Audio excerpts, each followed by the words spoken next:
Did you know that embroidery hoops come in different sizes? Some hoops will have a tag that show you the size, and others will have it written on the side. If your hoop doesn't tell you, you can measure it.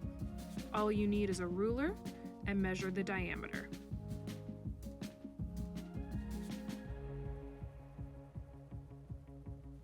To start your hoop, it's best to always iron your fabric before you start so that any wrinkles and creases won't show up in the finished piece.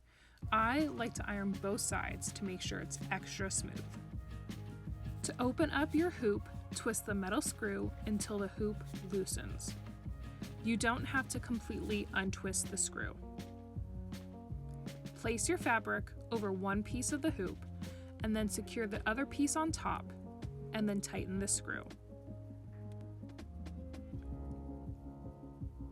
Make sure your fabric is nice and tight so that your needle can easily glide into the fabric. Throughout your project, make sure you periodically retighten your fabric and the screw.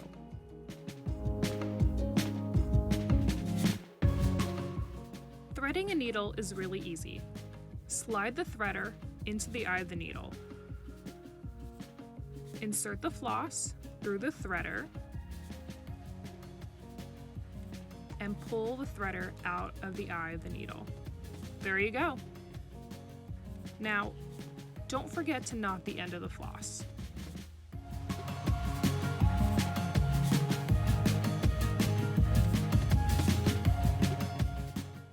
You can pretty much get embroidery floss anywhere. There are both generic and branded floss. For most of my projects, I use cotton floss from DMC because each color has a specific code, so I can easily get more when I run out. This way, I can always match my colors, which is super important when I'm in the middle of the project.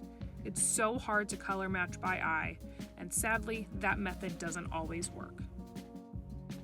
There are 6 strands in DMC floss, and your pattern requires the use of different amounts of strands for different thicknesses. Gently pull apart the strands at the end.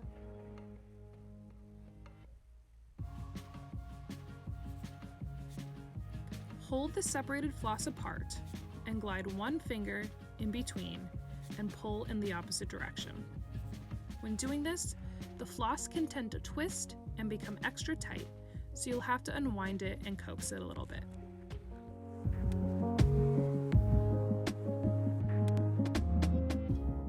In your kit, you'll find that your pattern has been printed onto a water-soluble stabilizer, which means it will dissolve in water.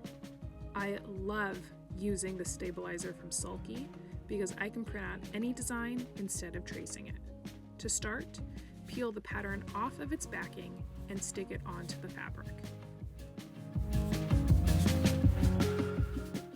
You can do some temporary stitches to secure the stabilizer onto the fabric, or you can do what I do and just go for it, just jump right into it. If you do it my way, I suggest holding the stabilizer in place during your first few stitches. Head over to my other tutorials to choose your preferred stitch. I'm using backstitch.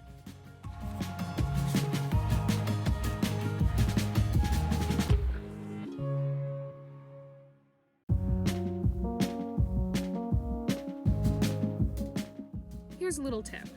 If you need to, glide the needle from the back of the fabric until you find the perfect spot for your next stitch.